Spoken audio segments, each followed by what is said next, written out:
And we are the champions, my friend.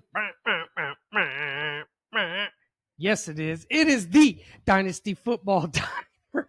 I am your host, Edit Dan. out the first 15 seconds. As always, by my host, Carrie. Carrie, how you doing today? I'm doing great. Feeling good? I am. You should. Ladies and gentlemen, it is January 14th, 2025. Again, it is effing 2025, folks. We're back, baby. We are back, baby. And we're back as the champions. That's right. And you guys know we will certainly be getting into that. But first, a little housekeeping. Please hit us up on YouTube and Spotify at DFD Podcast. Tell a friend, tell a family member, tell an enemy. You know? Yeah. Tell your worst enemy you follow this podcast and you listen to it and you will hate your life. But you know what you'll be doing? You'll be helping the diner out so much. Please hit us up on... That's right. Please hit us up on IG and X at DFD_podcast, Facebook DFD Pod. And again, as always, please like, follow, subscribe, rate, and review, and drop a comment. We're going to be getting into some comments in this episode because we need some. I got a lot of questions for the diners out there here moving into this off season.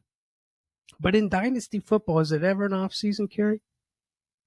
No, it's not. Exactly. It was for me for the last couple of weeks. I won't lie about that. Well, you know, whatever. You're just lame. So we are going to need all the diners dropping comments because we got a lot of stuff coming up, and we'll get into that in a little bit.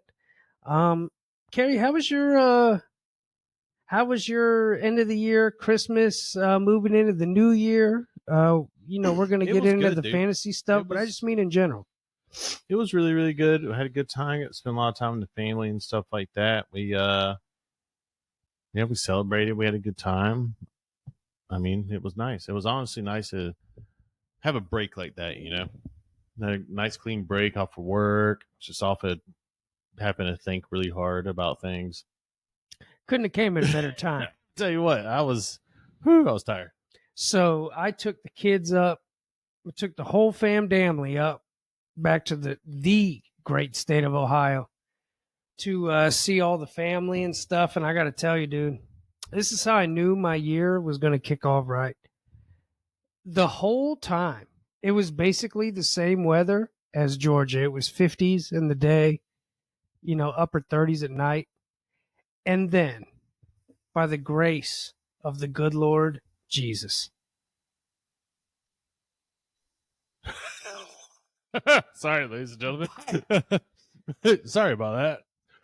We just realized, Dan just realized something extraordinary. I just biffed it so bad.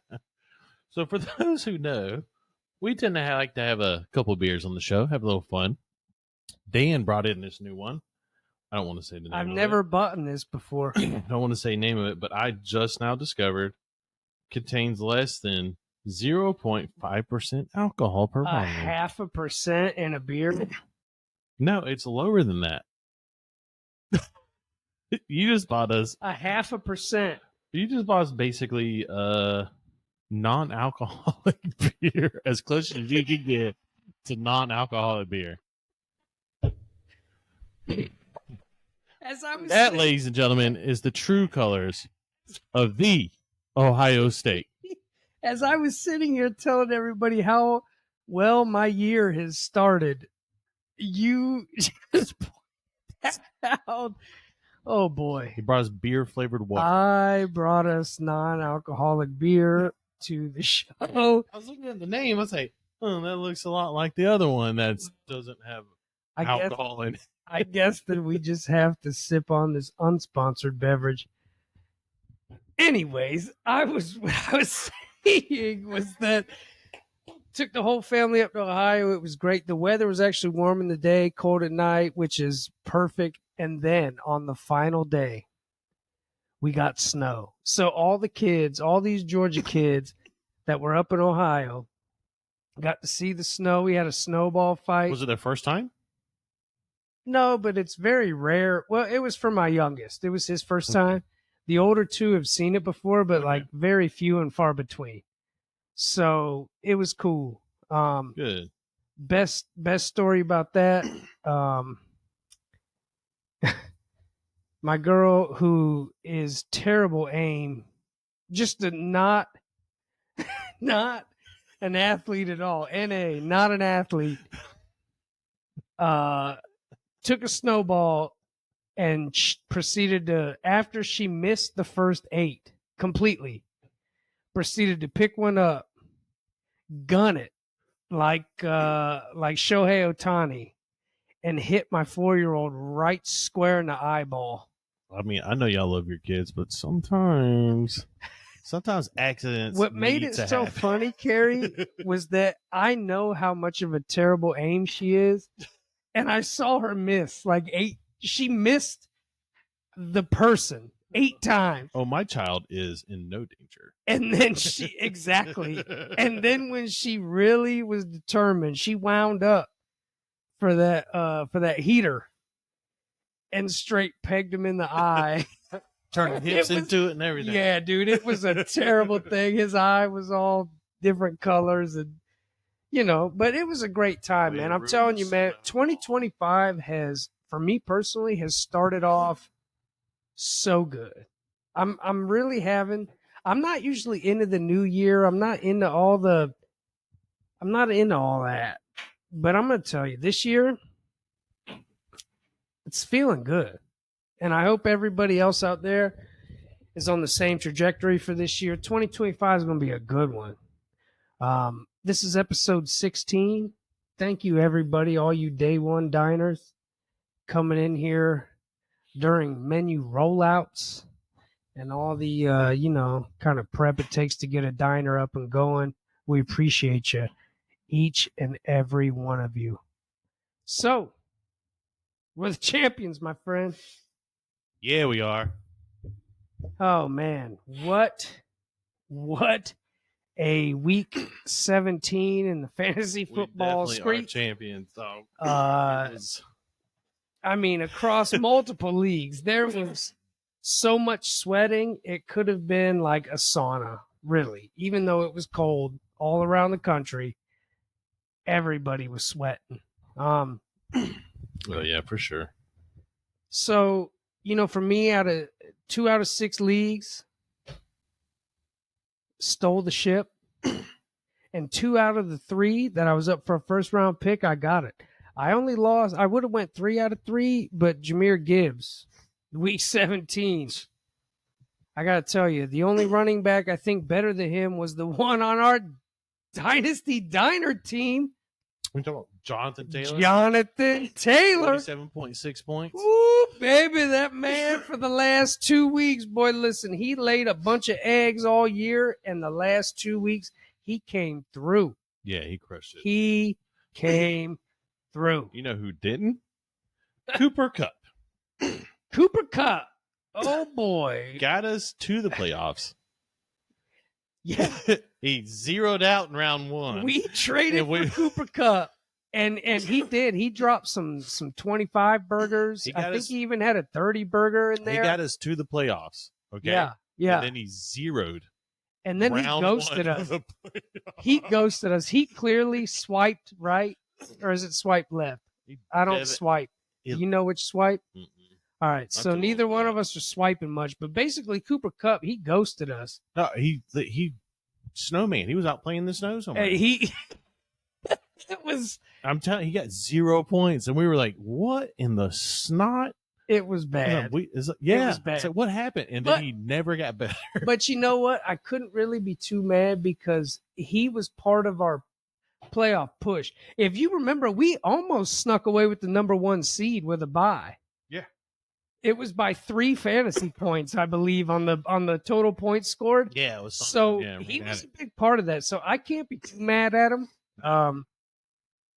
But dude, he dropped a 0 burger on the first game of the playoffs. It's like, no.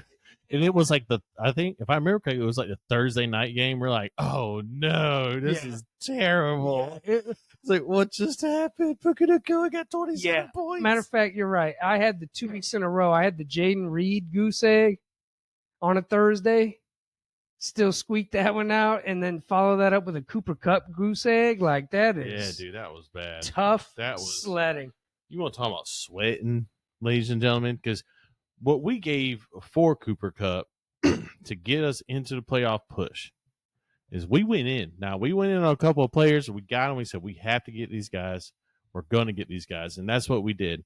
And we got, by the way, the NA stands for non-alcoholic. Yeah, I know. But we got Cooper Cup. We're like, yeah, next game, 24 points. Next game, 22 points. Next game, like 27, 28 points. Next game, he went crazy. Next game, he got a 0. And it's like, what in the hell just happened? But yeah. It's the same things I'm thinking looking at this can of beer I bought. Yeah. And you didn't have to be a real ass. When I said NA earlier as non-athlete, I know what NA meant. Do you? Because you bought 6 of them. Well, that's because I didn't look very good at the time. It's really bad. You know what I was looking at? That price tag. Yeah. It explains everything. It explains all. 6-pack for $4. This is great. Oh, that's so sad. Anyways, well, I will say, we do have our work cut out ahead of us because we have 2 4th-round picks. That's all we got. Headed into the rookie draft. Yep. But I still like where we're at. So I don't mind it at all. I'm not stressing it. When we knew going into it, we weren't going to have these draft picks. That's true. And we actually fandangled our way into getting 2 4th rounds. It was all part of the deal, Yeah. So, I mean, we got, who was it? Cooper Cup, and we also went after Calvin Ridley, or did we draft him? We did go after him. Mm-hmm. And we went after Calvin Ridley, and he 14.10 championship week. Yeah. I mean, he was solid. Yeah, he was solid. And I personally like Calvin Ridley. Me too. I do like him. I'm also a Falcons fan. You know what I mean? Let that man make his money anyway. Well, true. But also, we also need to see what Tennessee's going to do. Some of these teams are completely up in the air. Dude, so there's rumors floating around. This is a fun fact because it involves Tennessee. There's rumors floating around that Deion Sanders was interviewed for the head coach position for the Dallas Cowboys. Now, what fans are saying, what should happen, is they should trade Dak Prescott to Tennessee for their 1st round, their 4th, and their 7th. I think that's insane because Dak Prescott has a $230 million contract. Yeah, they just signed or $230 million guaranteed contract. The first game of the season, they signed him. Yeah, he has $230 million guaranteed tacked to him. He's not going anywhere. But people want this because Deion Sanders says I don't quote me on this, but this is just what I've read and what I've seen online. I don't know if this is a factual statement or not, but from what I understand, Deion Sanders says he wants to be a head coach in the NFL and he wants to draft his kids to his team. So yes, we've been hearing this for months now. What I did read from a Dallas insider, I don't remember the guy's name. Sometimes they get lost in the algorithm in the feed, but it was legit. But Deion came out and he said that him and Jerry, they have a great relationship and they speak. Jerry did talk to Deion about the job, but Deion's acting like, that was just a conversation. I'm not sure. If you're Deion, what do you have to go to the Cowboys right now? This is really the Cowboys are in trouble. Yeah. Well, without Dak Prescott, their offense. Well, they have Dak and they have CD locked up on contract. Dak, CD, and they got a Rico Dowdle, I think, for another year. Maybe. I thought Rico was a free agent. He But might be. If not, he only has one more year left. Yeah, if he is, they'd be honestly foolish to let him walk. If they didn't try to go get Ashton Genty in the draft this year, it's over There's with. no way Ashton Cincy drops to the Cowboys. There's no Why way. not? What pick is the Cowboys? I'll look it up. Look that up. But yes, our Diner League, we won the chip, inaugural league. And listen, I can't say enough about this league. It's already a week after the offseason. There's been 4 trades. There's 8 people on the trading block. These guys are still talking. I really like this league a lot. Cowboys are pick 12. Oof. You know that, right? Listen, I know for fantasy you want to say Ashton Genty won't make it to 12, but in real NFL, there's a shot. You want me to read off the teams in front of them? Yeah. Titans at number 1. Nope. Cleveland Browns at number 2. Oh. New York Giants at number 3. No. New England Patriots at number 4. No. Just sign Ramondre. Jacksonville Jaguars are at 5. Travis Etienne's been slacking hard. But they got Tank Slickby. Bigsby. Las Vegas Raiders at 6. Oof. They're going to draft quarterback. They would be dumb not to. Honestly, they really would be dumb. Especially whatever Tom Brady decides he's going to do with the organization. Yeah, that's where Deion Sanders should go. But New York Jets, Carolina Panthers. No. New Orleans Saints. No. They Why? just signed Kamara. They signed Kamara, but they need a backup. Kendra Miller has not been. Nobody's going to take a top 10 pick in the NFL draft for a backup. They just signed Kamara. Chicago Bears. No. San Francisco 49ers. No. And then it's the Dallas Cowboys, whose biggest needs are running back, offensive guard, defensive tackle, cornerback, linebacker. I think they just knowing Jerry Jones and how he's sways with the wind. I remember when the Cowboys didn't take a running back in this draft, they literally got laughed at because that was the one position they needed and they didn't do it. And they've been laughed at the whole time. So maybe they knew something about the running backs in this last draft. Cowboys don't know what the hell they're doing. Well, that's true. Because they let go of what's his name? Oh God, this is going to kill me. It was their starting running back forever, Ezekiel Elliott. Mm-hmm. They let him go and re-signed him in the same year. Yep.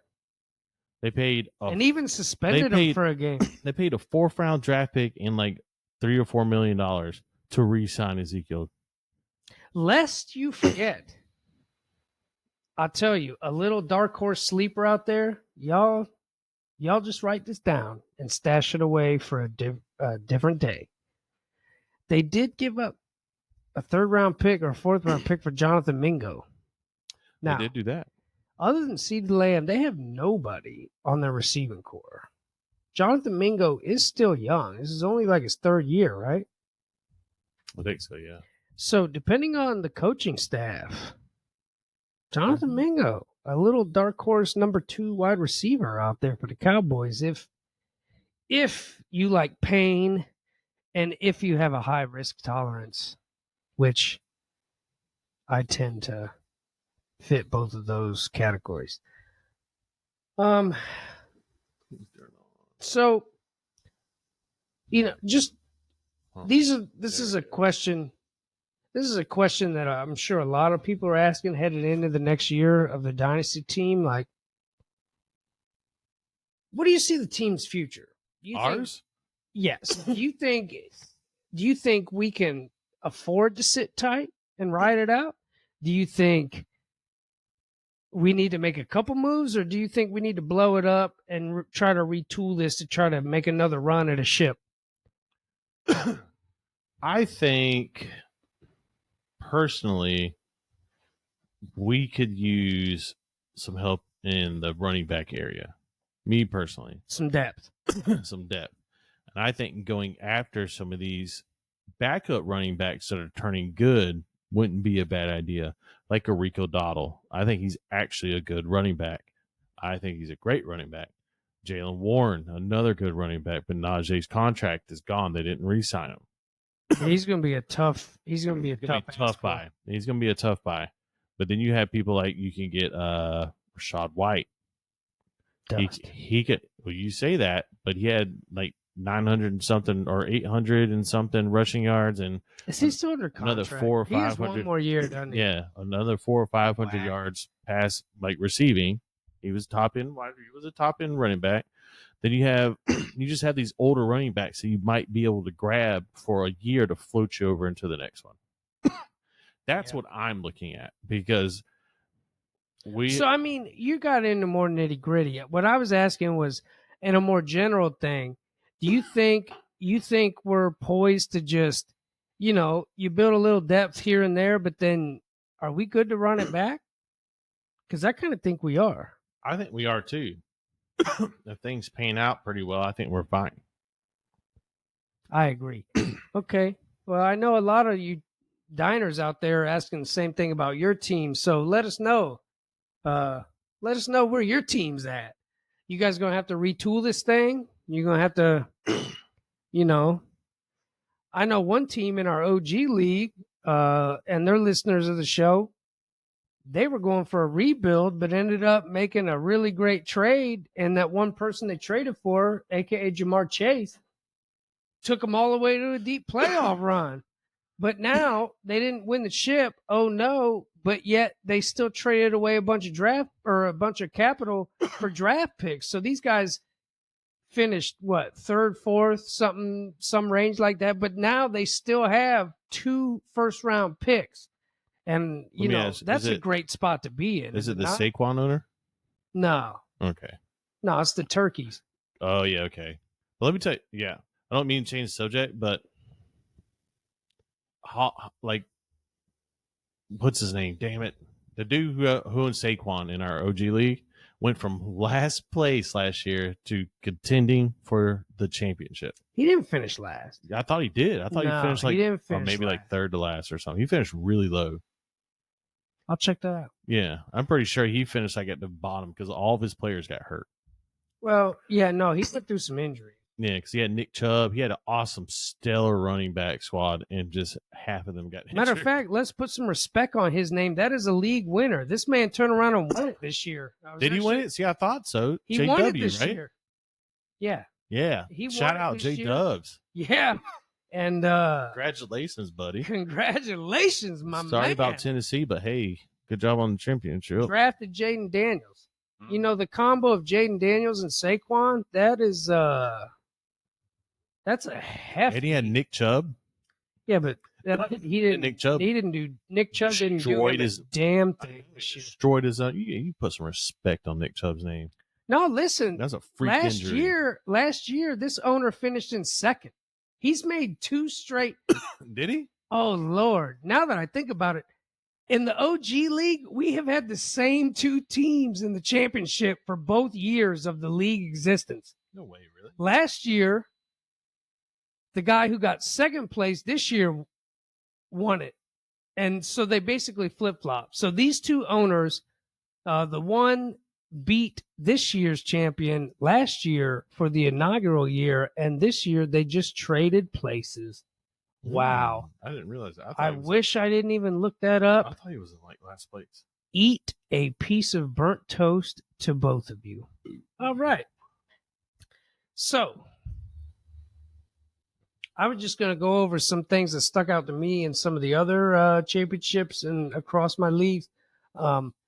Listen, in the Superflex League, just so y'all know, Sam Darnold and Brock Purdy won the league. That's all I got to say. Going into the season, if you would have told me that, I'd have drafted differently. But knowing that, actually, no, I like my team. But still, it's just a good exercise. If for those of you listening, you don't know who this is, you don't know what the team looks like, but just know, in a Superflex League, Sam Darnold and Brock Purdy won a ship. And while we're on the subject, in the OG League, our winner, I got to tell you, first of all, it was looking kind of dicey for him, and then he had T. Higgins. And I'm a T. Higgins owner on a few other of my teams. And it's a tough one right? Because you don't have him available for half the year, is what it seems like. But when he is in, and I was on vacation, I was up north, and I saw this man do 3 tutties, a bunch of yards, and it just made me smile because this is the T. Higgins we all know and love. This is why we draft this guy. He burnt people. It's kind of like Jonathan Taylor effect. Like T. Higgins was unavailable for a lot of the year, but when he was, oh man, just like Jonathan Taylor, and the last 2 weeks of the playoffs, this man showed up and showed out. And also, shout out to J Dub. This man started, I forget his first name, but Zacchaeus for Washington. That's what championship moves are made of, dude. If you have the stones to start Zacchaeus in the championship week, props to you. You know, as the footballers would say, you got your big boy, your titanium underpants on. Yeah. So shout out to you. And I'm glad to see that works out. When you make moves like that, starting Zacchaeus in your championship week, and he shows out and drops, almost a 20 bomb, or it might have been even more than a 20. I can't remember. This dude balled out. Shout out to you. Now, I know in the other championship you were going for, bro, it kind of burnt you, huh? James Conner, Yeah, listed as playing. Everybody fell for it. Yep. Got me like less than 3 points.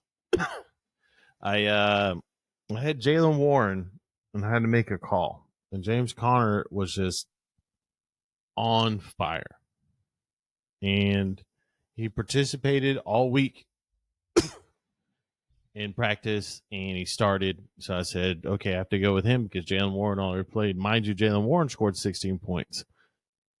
So James Conner burnt me. But that's not what did me in. What did you in? What did me in was believing Darnell Mooney, the top 15 wide receiver on the season, was going to get more than what he got against an easier team. Instead, Joe Flacco, don't worry about that cat. Instead, Joe Flacco started for the Colts, and I knew as soon as I seen it, I said, I need to put Michael Pittman Jr. I've had Michael Pittman Jr. all year. I think we had a text conversation only time where we forgot he was even rostered, right? Yeah, because the only time you start Michael Pittman Jr. is when Joe Flacco's playing. Mm-hmm. But Michael Pittman Jr. has been dealing with a back injury. Allegedly, he's been dealing with a back injury since like week 4. So it's hard to play him. So I said, you know what? No, I really should play him, but I'll go with Mooney because he's been more consistent and this and that. Da, da, da, da. Wrong. You know how many points I lost by? 10. You know how many points Darnell Mooney got? Like 7.5. You know how many points Michael Pittman Jr. got? It was 20-something, right? It's 25. And this is the same team you have James Conner score you a 2.3. Had I played Michael Pittman Jr., like I knew I should have, because I didn't have a chance to get to it to change it. So I said, I just got to trust it. And had I played him, I'd have won. Had I played Jalen Warren, I'd have won. But I didn't. And that's what it comes down to. If y'all been listening to the day one listeners, y'all heard me tell you, I suck at coaching sometimes in my fantasy team. I suck at managing it sometimes. And it's just one of those things is, do you trust what's gotten you to the championship, or do you go outside the box and throw a dart through? And sometimes, can you even remember who you rostered at the beginning of the year, but you haven't had to play him the whole year? And then when you need him, you forget he's even on your team. I played him during when Anthony Richardson got injured and Joe Flacco came in and played. I immediately threw him in my lineup. Got you. Smart. But then it was like, okay, he's got back injuries. They're not really throwing to him. Flacco started throwing to Alec Pierce a little more towards the end of his little run there for a couple weeks. Right. And it's just everything was leading to Michael Pittman Jr. has got this back injury. This is why I didn't drop him. It's because he's a great wide receiver. In my opinion, he's really good. But he got paid. And I'll say it again, anytime a player gets paid, the following season, they don't do as well, but they still, more often than not, do decently well. And he just was suffering some weird back injury that we didn't hear about was going to put him out for weeks at a time, and he only was out against the Bills in week 10, if I remember that correctly. But he, how do I trust that? Right. You know what I mean? And I can't even remember who they were playing. They were playing against the Giants. I should have played them.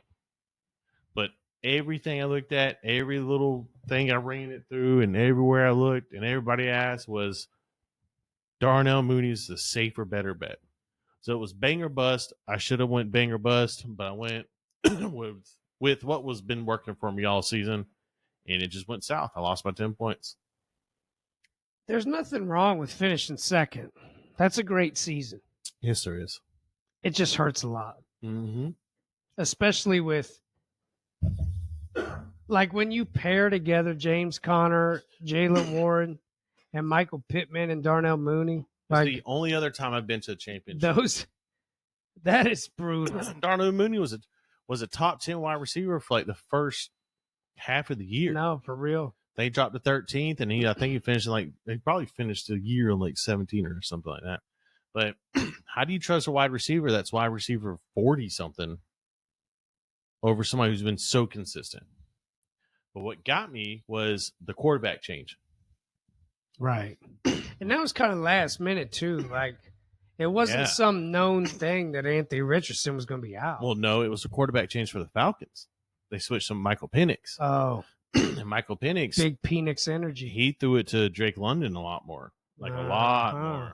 Yes, he did. And, that just kind of, is what it is.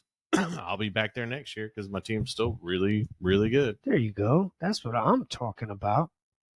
Well, the draft is in 104 days. So we got a little time to figure all this out. Well, you know how I feel about it. No, I don't. So yeah, you do. I'd rather have established players than rookies any day. So for the workers permit, I'm going to make it very short. I just want to read off some stats for you. I didn't watch any film yet. I'm going to start getting it into that probably within the next 2 weeks. I'm going to start jumping into some film and really getting you guys some pre-rookie draft thoughts of mine based off of film because I am a junkie. But for this week's workers permit, I just want to talk about Carson Beck.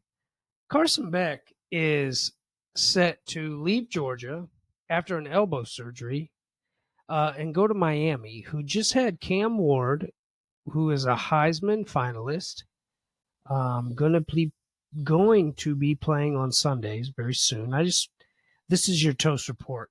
Carson Beck set to make $4 million in NIL. Yep, just under it. This is the list of quarterbacks that he will be making more than this year. Anthony Richardson, Jaden Daniels, C.J. Stroud, Bryce Young, yep, Caleb Williams, Bo Nix, yep, a.k.a. Bo Nix. How much are these rookie, like what's the average that the rookie quarterbacks of this year are making? Oh, I got you. Hold on. All right, Anthony Richardson, Carson Beck, $4 million. Anthony Richardson, 3.8. Jaden Daniels, 2.5. C.J. Stroud, $1 million in base salary this year. Think about that. This dude's about to go against my homie in the playoffs. He's going to make $1 million. Want to hear something even funnier? Hold on. Bryce Young, $1 million. Caleb Williams, $960,000. Bo Nix, $960K. Michael Penix Energy, $960K. Drake May, $960K. That is wild.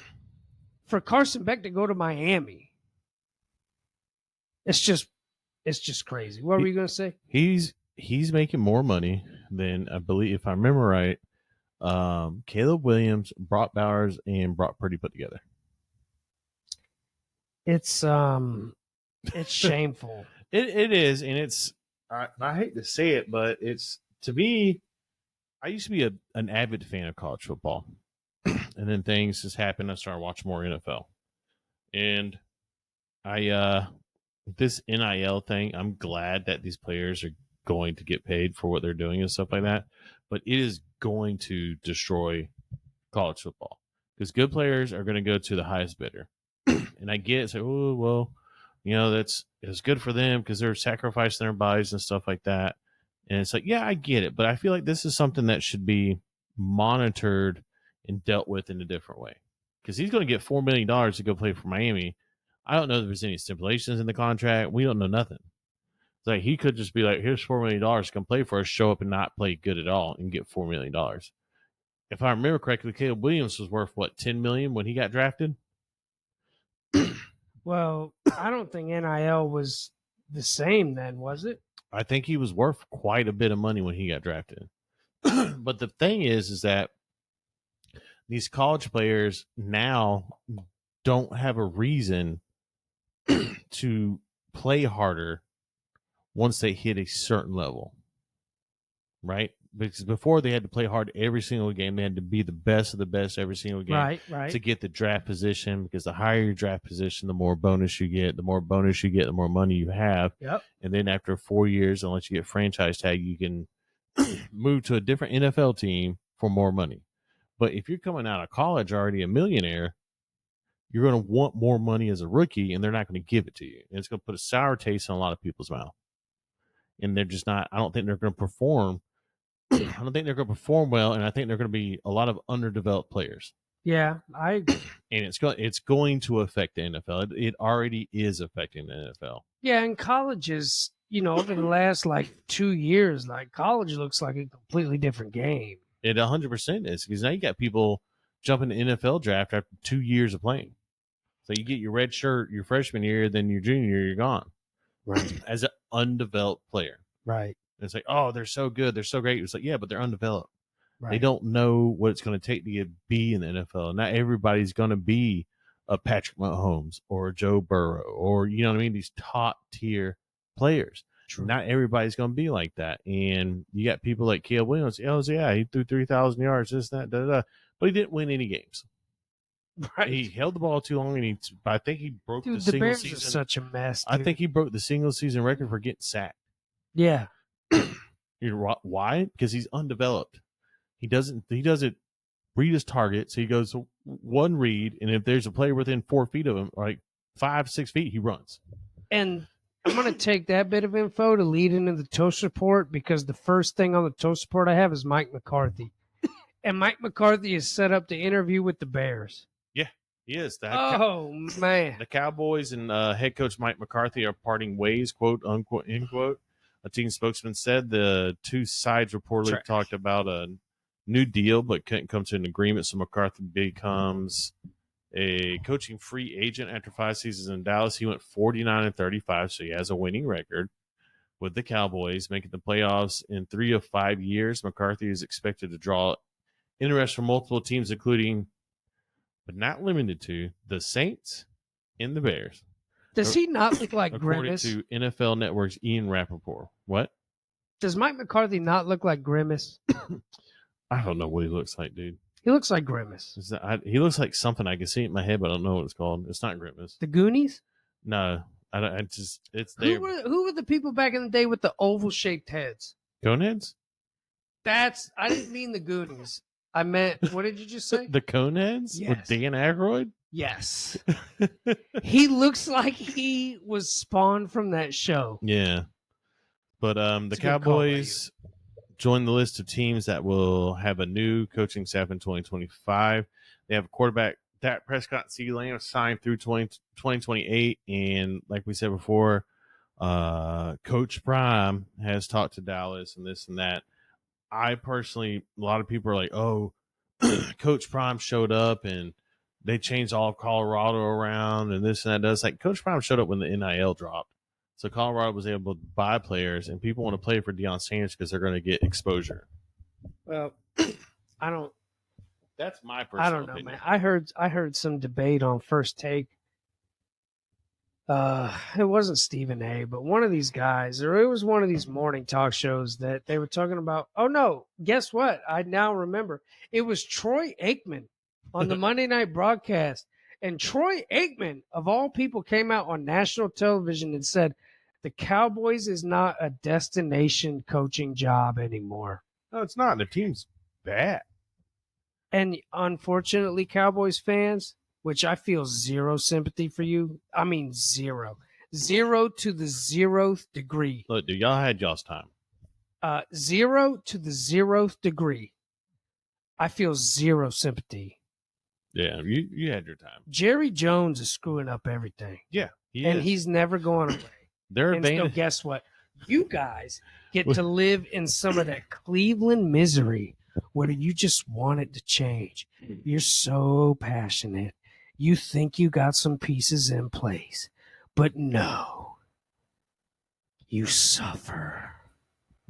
Yeah, when Jerry Jones came out and said, we don't know where the sun's going to be at what time, I was just like, okay, this guy's a complete buffoon.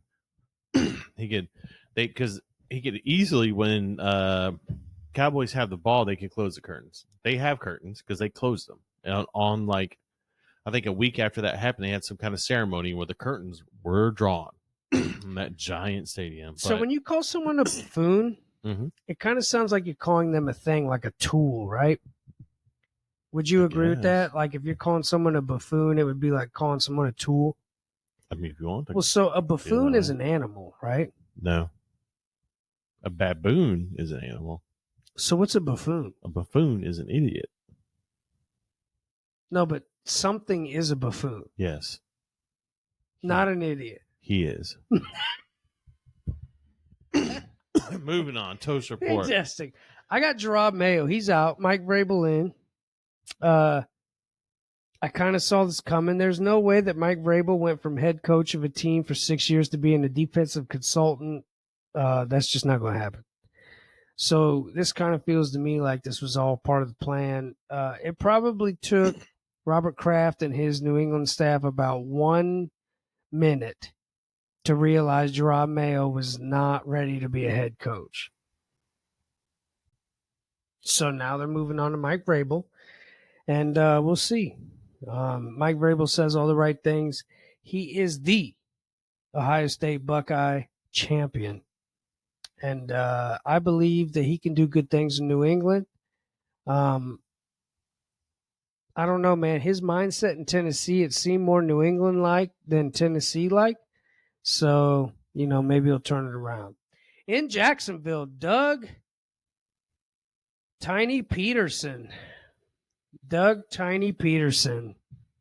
Just bye. I feel like he's always good. Every team he coaches is for like 1 year, and then they just take a dump. He's out as Jacksonville's head coach. They are going to keep their GM. And then the Schmokeland Raiders. I'm sorry, they're not even Oakland anymore, so they can't be the Schmokeland Raiders. They are the man, it's so hard to make a smoking reference with Las Vegas. You got any off the top of your head? No, go ahead. Thanks for your absolute help. Oh, I had things to say about so this, the last, you just went ahead and did it, so I deleted You had things to say about what? Absolutely everything you just had on that list. Oh, well, then chime in. You just took it over and just started saying everything. Well, I gotta tell you, around here in the diner, you gotta get in where you fit in. Listen, everybody knows I do Toast Report, something that I do.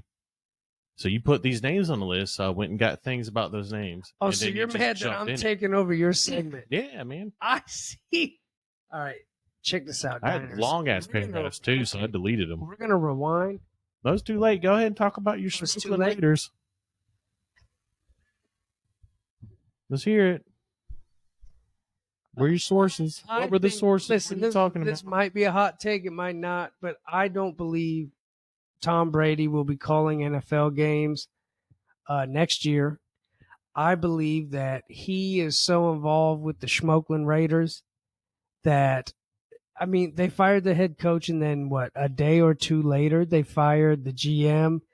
The owner of the team came out before any of this and said, oh, yeah, we would love it if Tom would put his input in. And then lo and behold, all this happens.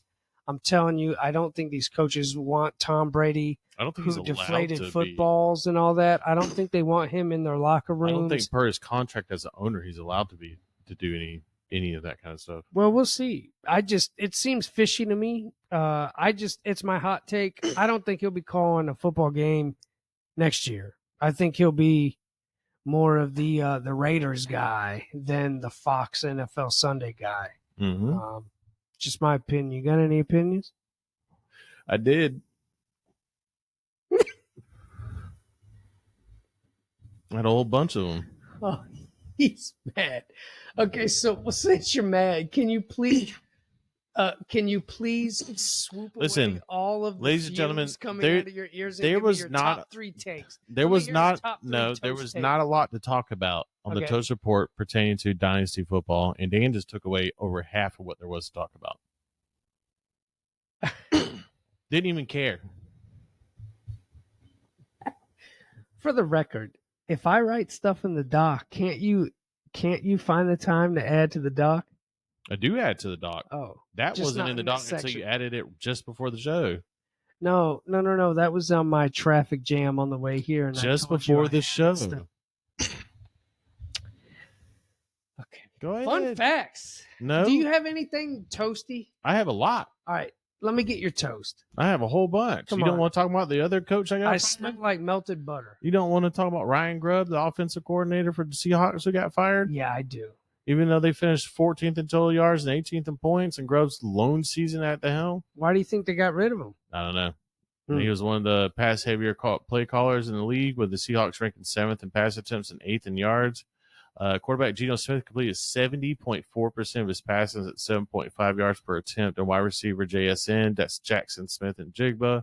Kind of seems like a Fall Guy situation, It does it does not? seem like it, because he broke out for, was it 101 and 136 receiving line. I mean, the coordinator, that seems like that's what a I'm talking Fall about. Guy.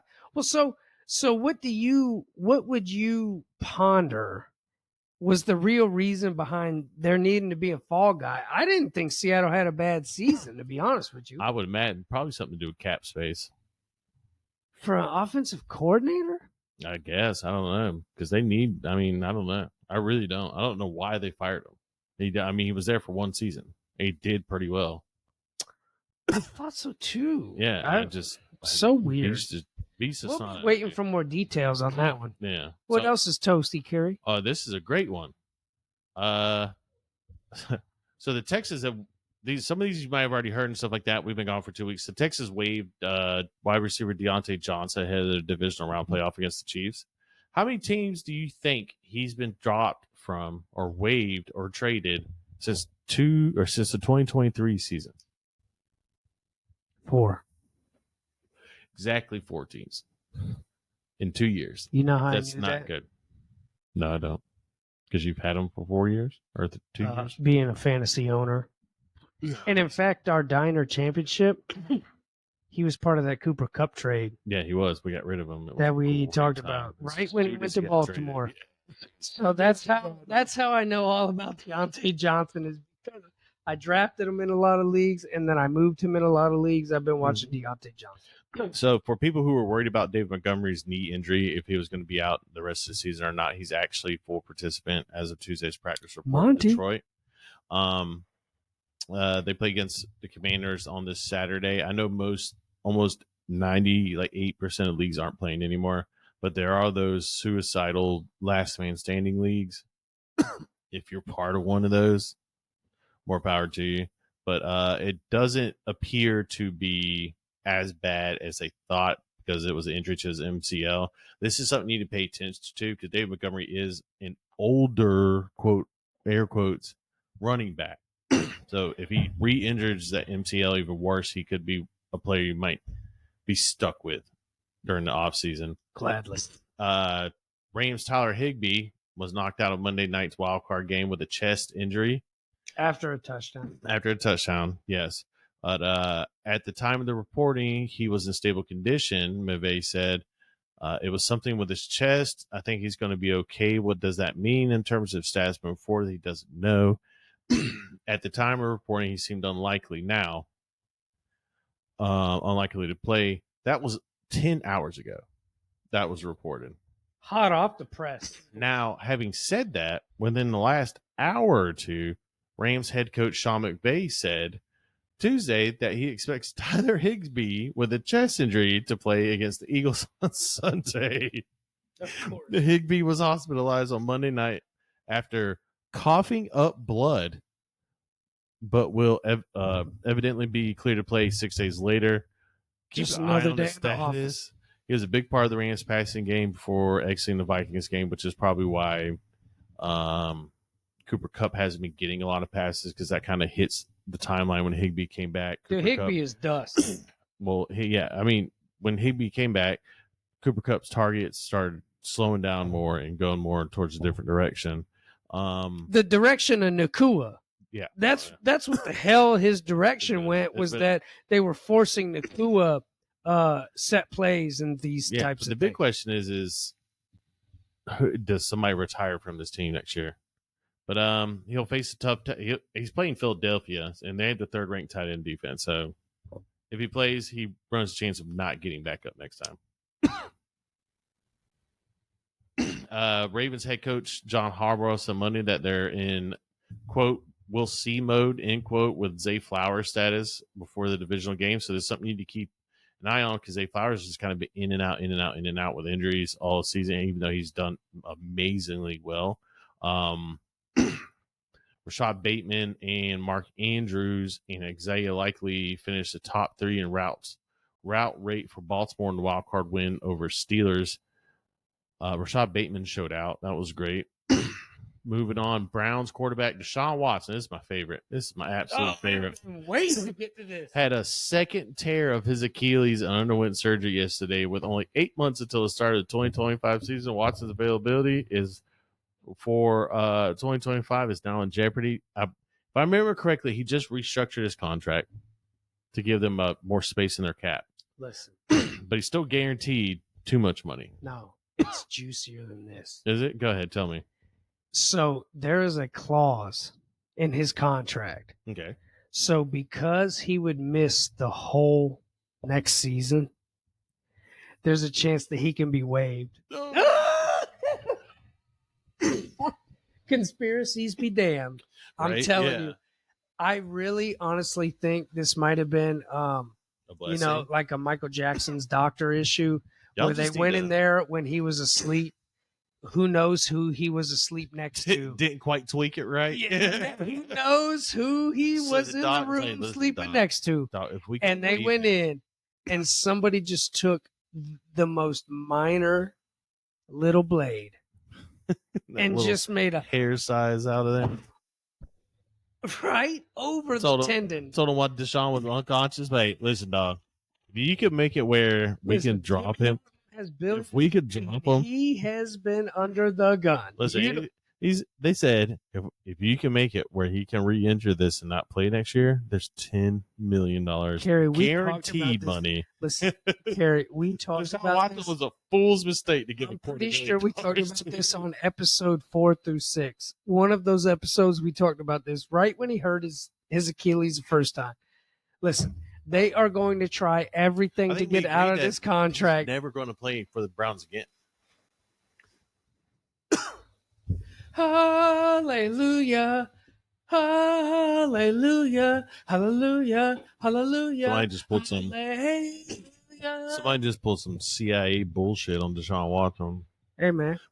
Anyway, moving on. The Bengals rookie wide receiver Jermaine Burton has been accused of assault by a woman he was dating. The Cincinnati Enquirer reports police say she reported the assault on the morning of December 30th, but refused to press charges. The Bengals decided later that week to keep Burton from traveling with the team to its game in Pittsburgh. He's officially dust. They said only that it was a coach decision. Now that sucks, because I have Jermaine Burton rookie cards over here, and I need them to be worth something. Well, dude, fantasy owners, he was drafted in every dynasty league for sure. Yeah, he was for sure. He was a great prospect, but he kind of. But the fact that Andre Yoshivas was getting all the number 3 work, even with T. Higgins out so much, and then this man went and hit a girl allegedly. or whatever he did with the girl allegedly, you're done. You're Yeah, it's not good. yeah, you It's not good. it's like when you're trying to make jerky and you over dehydrate it, you're just trash. You just throw it right in the trash and you keep it moving to the next piece of meat. Speaking of moving to the next piece of meat, 49ers running back Christian McCaffrey told reporters Monday that he is definitely close, quote, end quote, to 100% recovered from his knee injury. He suffered a right PCL injury in Week 13 that ended his season. McCaffrey believes he could have played if San Francisco had made the playoffs, though, and expects to be ready for OTAs. He also said that his Achilles tendonitis has, quote, 100% calmed down, end quote, and won't be an issue next season. Listen, ladies and gentlemen, if you're relying on Christian McCaffrey next season, you need to have a serious pivot. If it was me, I would wait till the first or second game, and if he blows up those 2 games, I would trade him immediately and get everything you can for him. Get him off your roster, because I'm going to tell you right now, his Achilles tendonitis doesn't go away. Honestly, bro, I probably something wouldn't that just even wait till week 1 or 2. I would wait till training camp when the reports come out. Oh, he's looking better than ever. Yeah. Oh, he's healthier than ever. Before they even play week 1, I'm trying to move Christian McCaffrey. For sure, but like in the leagues we play, that's not going to work. The leagues we play, because the guys you're going to want to trade Christian McCaffrey to that have the better players are not dumb. They're going to want to shot. I mean, you can take a shot now. Don't tell. I'm not saying don't. I'm just saying if you could get week 1, he goes out and gets 27 points, gone. He's off my roster immediately. But he could also go out week 1 and tears his whole right leg up. It's a crapshoot. But yeah. I would wait for solid positive news before trying to move him, because he is Christian McCaffrey. And if he is 100% and doesn't go injured, then you run the risk of giving up the best running back in the league. Or you run the risk of keeping the best running back in the league whose legs are shot. So True. There's that. That is something to pay close attention to. We will, as much as we can, and keep you guys updated on that. Yeah, that's it. All I had after that were coach firings. Okay. Well, I'm sorry I stepped all over your toast report. Yeah, I had them all. We've been on holiday break, so now that we're back in the saddles, I'll do better. Yeah, Dan. It's time for fun facts. Oh, yeah. This is a fun fact. So I'd like to start this off. We'll just go back and forth. Okay. My first fun fact to start it off, which I thought was kind of a nice, pleasant thing that has to do with fantasy football, is that this year, 15 teams finished the season with 10 or more wins. That's the most in NFL history. That's pretty dope. So with all the penalties and the new kickoff rules and all the shit everyone was bitching about, 15 teams, the most in NFL history, finished with 10-plus wins. Now, to me, that could be a bad thing, because that means it's either there's no middle ground. You're either in there or you're out of there. Yeah, for real. And it also, we had a division with Detroit, Minnesota, and Green Bay where everybody was good, except for the Bears. But everybody was good. So that one division, but we had that last year with Cleveland, Cincinnati, and Baltimore, or what was it? Pittsburgh, Baltimore, Cleveland. It was something like that. It was that division. So I feel like this is kind of a norm now. Anyways, I just thought that was interesting. Did you have something you wanted to say about Bucky Irving? Oh, yeah, we want to play a game because me and Dan were talking before the episode about Bucky Irving. I love Bucky Irving. I do, but he also scares me.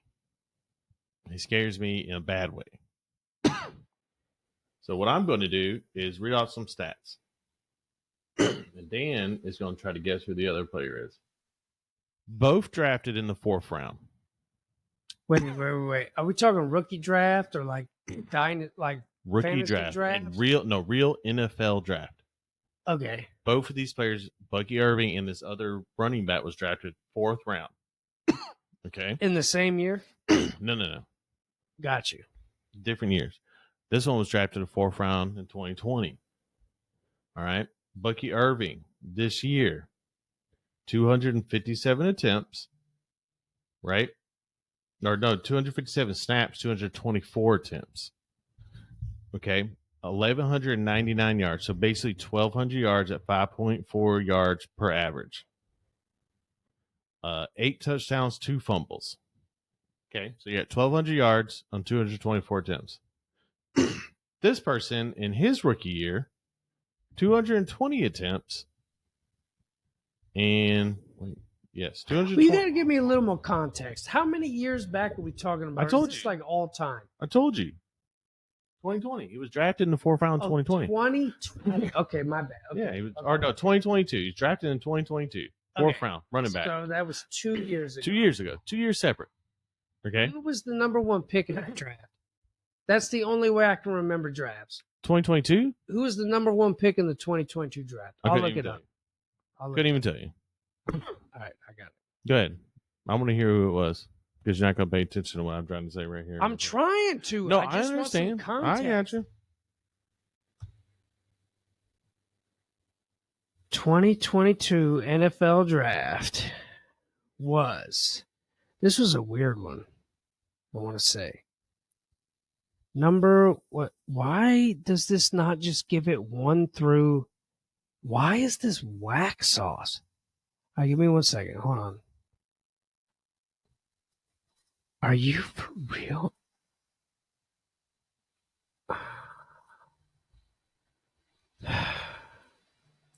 This wants to give it by position, and I have 0 Fs. Okay. All right, I got it. All right, I got it. Wow. Who was it? How about this? Pick number 1. I didn't even remember this. Bro, this comes full circle. You guys know it or not, me and Carrie are kind of into collecting football cards. When I got here before we recorded, he showed me a card of Trayvon Walker, defensive end out of Georgia. Was he the number 1? The number 1 pick In 2022 was Trayvon Walker? Nice. In the 2022 draft. Okay. How about that, dude? See, isn't that some real simulation stuff right there? You showed me that card, and we were both like, man, I don't even know who this is, but this is a dope card. And he was the number 1 pick. And it's without a signature on it. So, my man, put that somewhere. Oh, is this who this is? Trayvon Walker? No, that's not this. Yeah, the one with the this number 1 out of 1. The 101 is Trayshawn Holden. Oh, okay, well, I messed that up. So. Yeah. My I have bad. a 101. Well, you know, I tried to pump you up. Yeah, I know. I appreciate it. I got a 101 Trayshawn Holden. It was Aiden Hutchinson. Listen, I don't care about that. I know. I was just giving the people. Listen. You went off topic from what we're talking about to look at a draft that happened 2 years ago. Yes, because there are probably people who don't remember who the hell was in the 2022 draft. So just let me listen. Aiden Hutchinson went 2. Sauce Gardner went 4. Drake London went 8. Garrett Wilson went 10. Olave went 11. That was that draft. It was the Garrett Wilson, Olave draft, Aiden Hutchinson. All right, what you got? All right. Do you even remember the stats of Bucky Irving? No, I need you to repeat. Now I know which draft we're talking about. Okay, so in the 2024 draft, yep, 4th round draft pick, Bucky Irving had 224 attempts at 100 or 1,200 yards, 5.4 carry, 8 touchdowns, 2 fumbles. This person, their rookie season in 2022 had 220 carries at 939 yards, 4.3 a carry, and 4 touchdowns and 4 fumbles. And everybody thought he was the shit. Like, he was awesome. Everybody loved this guy. Not a bad rookie year, right? Bucky Irving clearly had a better rookie year. Bucky Irving, 5'10", 195 pounds from the Oregon Ducks. This guy, 5'10", 218 pounds from the Gators. Can I have 2 guesses? Yeah. All right. It's easy. James Cook. No. Breece Hall. No. I'm thinking rookies. Should I not be thinking about rookies? Yeah, this guy was a rookie. What I just read off to you was his rookie year in 2022. Was not either one of those guys. I give me the stats one more time. Third time for redemption. Okay. This guy's stats in 2022, 4th round running back draft pick. Everybody loved him. Okay. 220 carries for 939 yards at 4.3 yards a carry. 4 touchdowns, but 4 fumbles.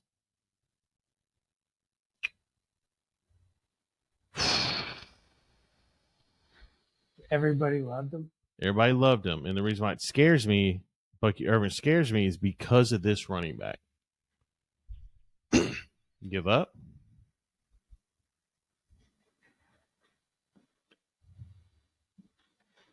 Was it Dameon Pierce? It was Dameon Pierce. No way! Yeah. Dameon Pierce was a huge, huge player when he came out, and he did so well for a rookie running back. The reason I remember is because I bought in the hype. Yeah. I drafted Dameon Pierce on every best ball team. I drafted him as much as I could his second year, his sophomore year, right? Do you know what he did his sophomore year? 148 carries, 416 yards, 2.8 average for 2 touchdowns. Shame on me for being able to dig that up out of my memory bank because my memory is terrible. That's the first person I thought of when Bucky Irvin started blowing up, and I found out he was a 4th round draft pick. I said, because 4th round draft pick running backs, that there's a history. I can't remember who the other ones were, but there's a history of them. They do good in the first year, and then they phase out. Yep. So it's historically speaking a dicey move to keep Bucky Irving. And how many details? On top of that, there is Leonard Fournette saying he's coming out of retirement and is going to be the starter in Tampa Bay. He's done. I agree. I don't think he will. He's done. But if he joins the team, then that's trouble. I'd rather have Sean Tucker. But if Leonard Fournette joins the team, anything short and goal, anything like that is going to Leonard Fournette because he is thick. He looked like a love seat trying to run through an NFL. So did the fridge. It's a bit of a when all you got to do is push 1 or 2 feet and fall over for the yard, you give it to the biggest dude you can. Ask you a question. The fridge is an all-time great nickname for an NFL player, right? But what if we named Leonard Fournette the Couch, and you saw a headline: NFL's The Couch is trying to come play for Tampa and run through NFL defenses. Are you really buying stock in the Couch? No. Dude. God, no. I'm just saying you need to be aware that Bucky, I have Bucky Irving in I think a couple of my leagues. I'm keeping him. Unless somebody comes and gives me an all-star player or a overpays for him like crazy. I'm glad you brought this up because I was doing a little I was scrolling through my teams, right? That's what I do in the off season. I just look and I'm just trying to look at like where I can improve or these types of things, right? Last year I picked up Josh Jacobs in the off season. That proved to be a stellar move for my team this year. So I'm always looking. And so I had a thought, and I thought Bucky convinced the guy who owned Josh Jacobs that he was trash because he kept saying it for like a year and a half. No, I traded. He's dusty. He's trash. He's dusty. Well, no. Yes, you did. No, you traded. You traded what you traded for him. I was Dusty Jacobs the year before. You traded what you traded for him. No. Listen, I remember this exactly. The year before, I was out on Josh Jacobs. And then I realized he is going to be the feature back. Plus, he was hurt. He's going to be the feature back for the Raiders. He was going to be the only one. They didn't have anybody. And so I said, you know what? Josh Jacobs took me to the promised land in a redraft league for like 2 years straight. And I told the owner of Josh Jacobs that do not trade him. Don't trade him. So you were working against me. That's good to know all these years later. No, because the guy, the guy you got him from, team sucked. No. Yeah, it was so bad. He was like almost. Well, after the first year, yeah. I mean, yeah. He was like one of his. That was by his own. It was by his own. So But we were trying to help him, and I told him Right. not to take the trade. So I offer him 2 seconds and a player. And the player he chose the player Antonio Gibson. Yeah. That's not on me. Foolish. But 2 picks and a player for Josh Jacobs after that horrendous dust bucket season in Oakland. I was taking the chance on, okay, Josh Jacobs has done this before. He was going to be the only running back in Oakland. He was going to be the man. Las and so Vegas. I was choosing a number 1 with no backup in sight. And then they traded him to the Packers. And, well, you know, football's crazy. Devontae Adams to the Jets. Who the hell saw that coming? Stuff like this. This is the type of stuff that happens. But what That's all I'm saying is I was thinking the same way you were, saying, okay, Josh Jacobs is the only running back on this team, right? I was thinking the same thing. Even the trade to Green Bay, he was like, he's the only running back on this team because Aaron Jones was out. And I was like, do not trade Josh Jacobs. He had a down year because he was playing through injuries and their offensive line sucked. God, their Vegas Raiders offensive line sucked. You know me, I'm a big Josh Jacobs fan. I'm a huge Josh Jacobs fan. And I begged him not to trade him, and he did anyway. And he picked Antonio Gibson. Why did he pick Antonio Gibson? What college Did he go to Alabama? college did he play for? Oh, he went to Alabama. Pretty He's sure. one of those You know what? guys. I'm not even 100% sure, but I'm willing to bet money he went to Alabama. Either way, you were trying to take a jab at me. I'm not trying to To take a make jab. this I was trying to trade. help our friend because his team was last place. Okay, we can help him in the group chat. I'm saying what my point was that sometimes, like in Josh Jacobs, I took a chance on him when he was left out for dead. I don't forgot. Bucky Irving going into this season, to me, I'm off of Bucky because I think that when the expectations get high enough, now he might just be that guy. And he might just shut everybody up and pick right the hell up from where they left off. I'm pretty sure all of Tampa's offense is under contract. Like, they should be just the same, minus a fumble to ruin that game. Like, I expect Tampa Bay to be right we back were there. Wrong. Sorry. You went to East Central Community College in Mississippi. Oh, my God. Dope. Sorry. That Dope. blew my mind. So with Bucky, I'm always skeptical of a running back in the second year. I am too, but it's just where he was drafted. It's like is how the team played. Like, was it beneficial that he's playing behind Rashad White and he has the team around him like that, or is he actually that talented? And I'm with you on that. I'm very skeptical of him in year 2. I own him. I'm going to hold him because he's not a starter on my team. But I don't know. If the right trade came along, I'd probably let him go. But it's a tough one because he did so good. He looks so good. He got 1,200 yards. He looks so good. Yeah. He looks good. You know what my problem is that Rashad White is under contract for 1 more year. I went all in. I'm not going to lie. I'll admit. I went all in on Sean Tucker.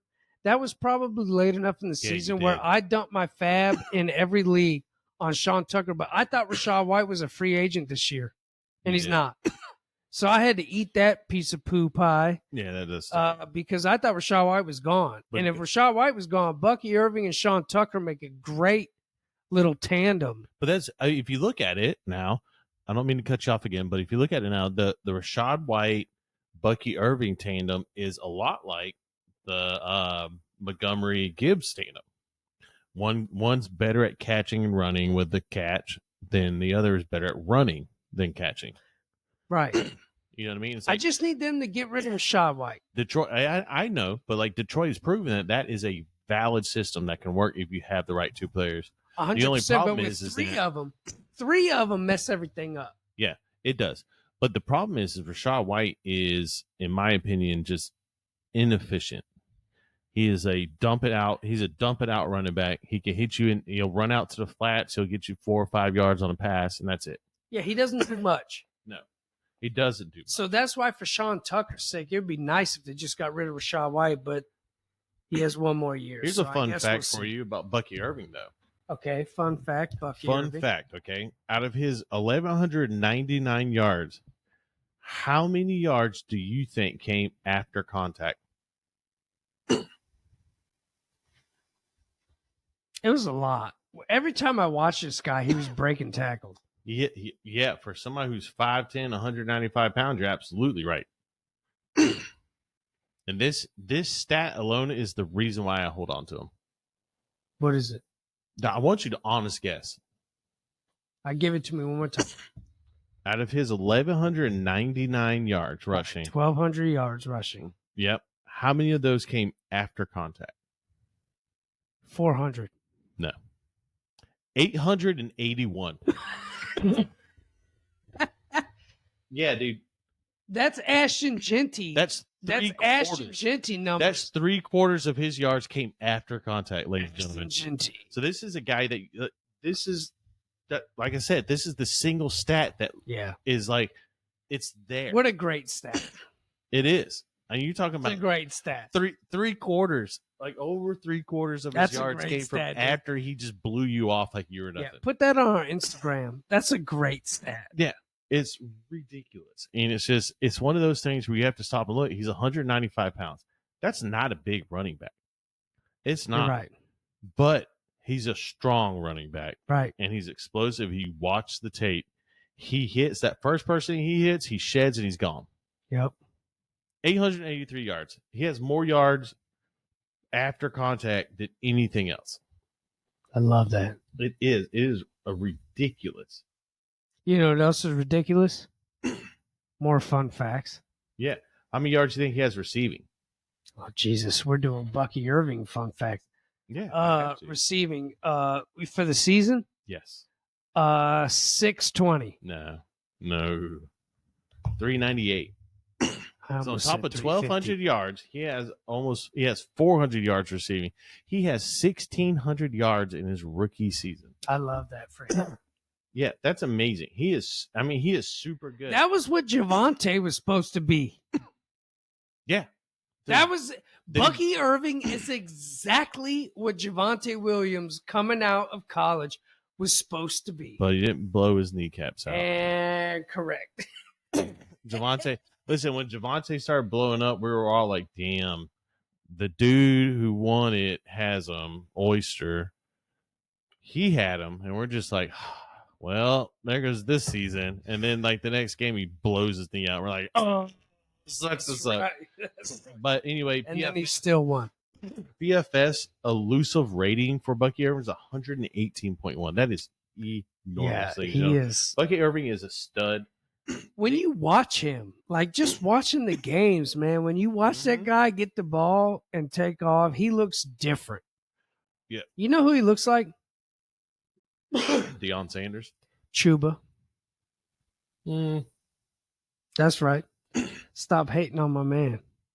I'm just saying. I'm not hating. I'm just saying this dude looks a lot better than Chuba Hubbard. Nah. Don't make me say Put Chuba with Baker. I will right now. Fun fact. All right, so I'm just gonna list these off to you. T. Higgins was on the old Insta X talking about pay the man, and Sauce Gardner. One of the people in the comments wrote Sauce Gardner, tell him to come to the Jets, and Sauce Gardner immediately replied, I will not be telling him that. So like, just Sauce Gardner might not be a Jet next year. So, do you want to know the stat difference between them? Between who? Chuba and... Yeah, let me get the season stats, baby. Do you want rookie season? No. It's only fair we do rookie season. Yeah, no, we did it with Damian Pierce. You got to do it with him. No. Yeah. No. Yeah. No, because it's different situations. No, give me the stats of the two this year because I love them both. All right. I want this year's stats for both of them. Oh, shit. While you look for that, no, a fun fact. Hold on, man.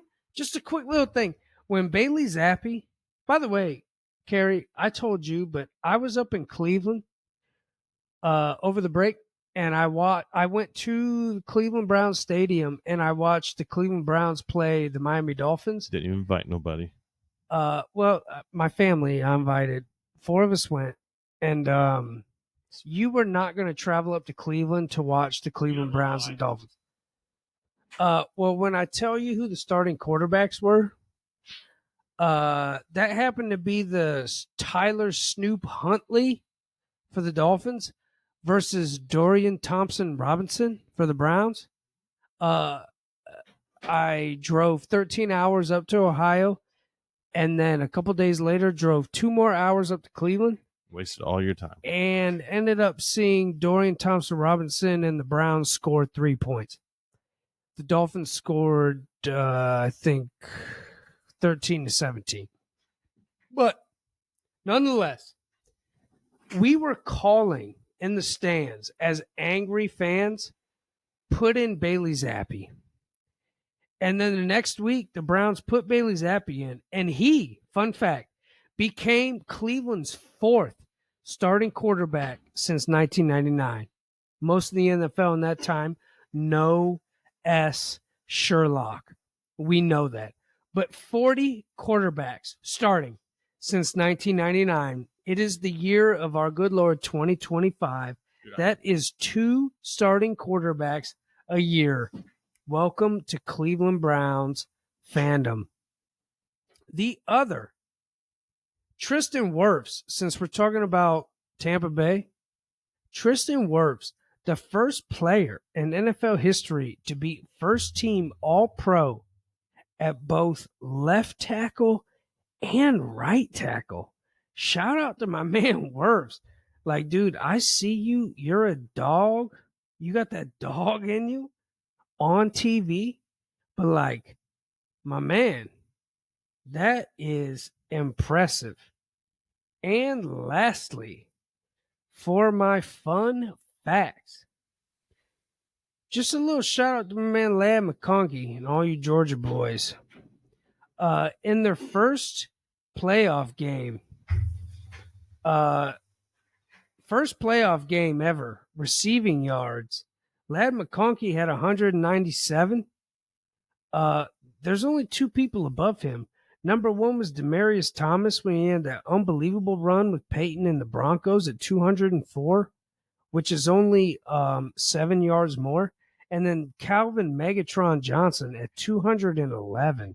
Ladd McConkey really almost like he had a real shot. Like 120-yard bomb would have put him like over all the greats for their first playoff receiving yard game. And then he surely didn't fail short with following it up. I know that the Chargers look like doo-doo butter. They look like doo-doo butter. But Ladd McConkey had himself a game. And I think he deserves all the flowers. Him and Brock Bowers, listen, arguably, in my opinion, this might be a hot take. It might not. But I'm telling you, Brock Bowers and Ladd McConkey, I'm telling you, might be the best 2 first-round picks in the NFL draft from one college for as long as I can remember. You know, we were just talking about Olave and Wilson. Did that turn out well? Right off the jump in their first year? No.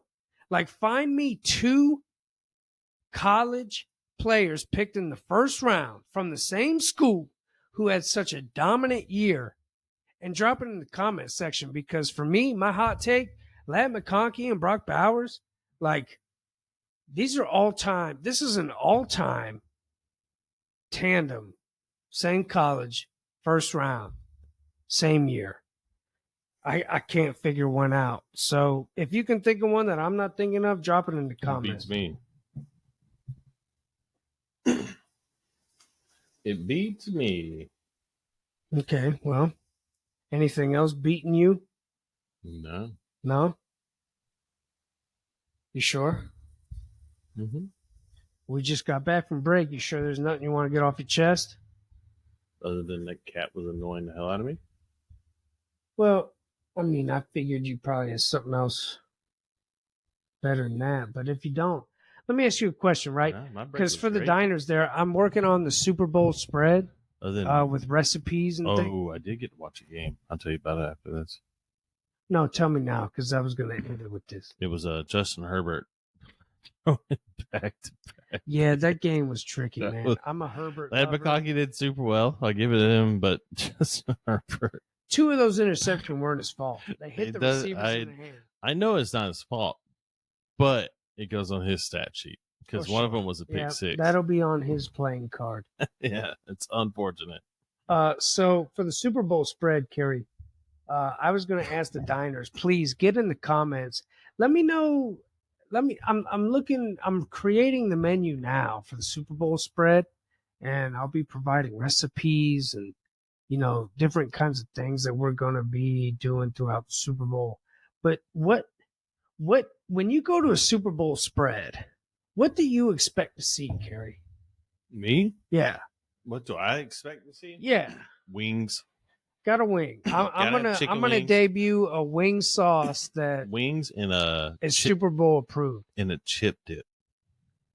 Chip dip. See, There's a so lot of many people of them. I asked at work, they said buffalo chicken dip, and in my opinion, that's kind of like green bean casserole. Every person has their own recipe for buffalo chicken dip. I like buffalo chicken dip for sure, but give me some of that. Give me some of that stuff you don't see. That's what I'm.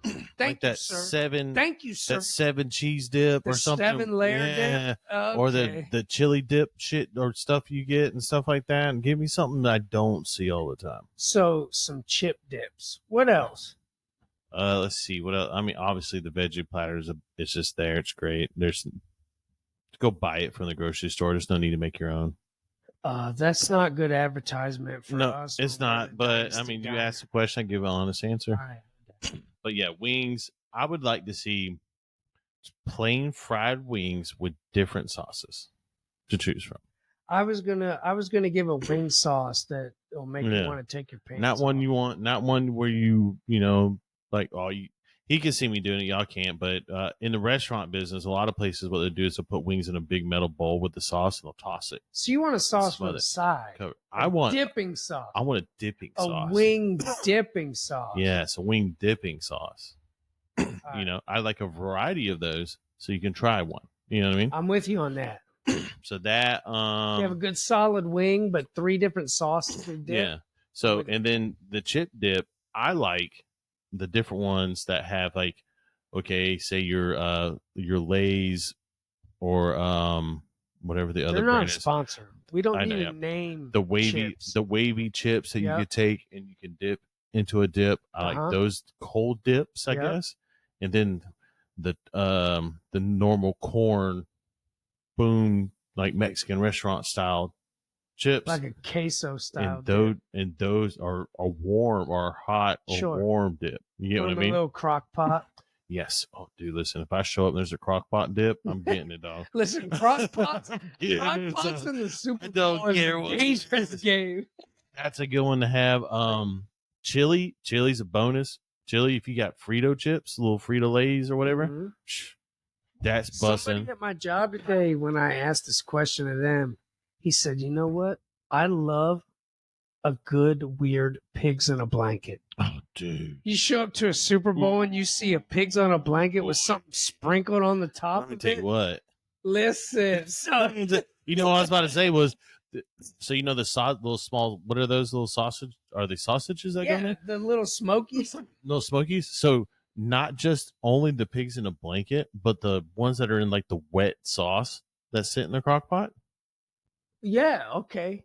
That like if you put a Swedish meatball in a puff same pastry idea. and ate it right. Yeah. Same thing. I'll crush it. I'll eat all of it. That stuff's good. Okay. I was thinking about doing a meatball something or other. Yeah, that's a good one. Something like I'm trying to think because there's so much stuff you can have.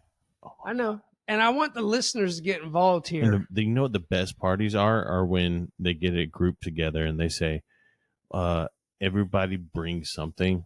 What are you bringing? Potluck. Yeah, but what are you bringing? And they just, name That off is this nice. stuff. When you know the menu, because then you know if you have to step your game up or if you can mail Yes. it in. And If you know everybody's in there, like, there's well, there's not gonna be any black duplicates. truffle sauce. You're like, all right. Oh, okay. Let's see what you're trying to do Yes. here. Me, Ooh. I'm bringing the buff chicken. Mm, yeah, it's a bitch. I got Etsy too, dog. I could get it. You know what I'm saying? That's right. But yeah, dude, it's just I'm a meat and potatoes kind of guy. But you throw me some plain fried chicken wings. Don't bring me none of that BS. Ooh, I grilled these slow for this. I don't care. Let me ask you a I question. want How about crunch. a slider? Listen, dog. All right. Listen, if I pull up and it looks like Arby's was there, I'm in it. I was thinking about for this inaugural Super Bowl spread, putting up recipes for a pork butt. Oh, listen, I don't mean to cut you off, but I have to say this. You get the Hawaiian roll pack and you cut them That's the all in slice half. I'm talking about. Yeah. But you get like the ham and cheese, and then you get the honey So garlic, this guy just ruined the everything. honey garlic butter For those on of you top out of it. there, Oh, I said sliders. I wasn't going to Listen, disclose I am Hawaiian sick. tonight. I am And almost I was 6'2". I was going to do a pork butt, which would be the ham, right? No, that'd have been awesome too. But I'm 6'2", 250 pounds. I'm big and I'm chunky and I love food. Right? I get excited. So I'm going to talk about ham and Swiss cheese on a Hawaiian roll with garlic honey butter on top of it, put in the oven for however long at whatever temperature. All right. If you want to get fancy with it, throw some rosemary on top of that bitch. You're just throwing out big dollar words now. I know that little. I was gonna do part of this inaugural recipe spread was gonna be a pork butt. Listen, whatever Dan tells you as far as the ingredients and how to cook it is going to be much better than the way I explain it. But I'll tell you what, I'll eat the fuck. Yeah. Me and Carrie, we've been doing this for 20 years. Not on mic, but in life. We've been doing this for 20 years. Yes. We've eaten a lot of good meals. Dude, you want to, okay. You want to know what the best second half of the Super Bowl food is? I like is that. this person, because there's always the person or the couple or the people that show up at after halftime, right? Yes. So you're buzzed. Special. So you're buzzed, right? And they show up. You know pumped. you know what they show up with 3-inch subs. Dude, Get you. I thought you were about to enlighten me. Listen, I was so pumped for you. They show up with like 12 pounds of 3-inch subs, ranging from whatever you want to whatever you can get. Because they're late. So nobody's open on Sunday. No bakeries open on Sunday. So they bought it Saturday night, showed up late Sunday night with the stale. See, Dan doesn't like subs, apparently. Dude, what I was going to say is because I know people who. Oh, so you're a fan. I know people who go buy hoagie buns and buy all the ingredients and make them and then No, show that's up with different. I assume You you were didn't buying. You didn't let me finish. I assume you were They show buying the grocery store. Plastic I'm wrap. late. Over the damn plastic round dish that they got. They show up and it's plastic wrap, and they show up and it's not soggy, it's not nothing, and they show up and it is the best. Like, hey, listen, we got the condiments on the side right here. Put whatever you want on it. Throw some mustard on that bad boy, some oil, some vinegar, a little salt on that bad boy, just a little artisan taste of oregano on there, and oh, Carrie, I thought you would have known, but maybe not. Oh, listen, I'm a connoisseur of food. But top 3 foods of mine as a chef, the Italian sub. It is a top 3 food of mine. Hands down. Just don't put mayo on it. Yeah, no, dude.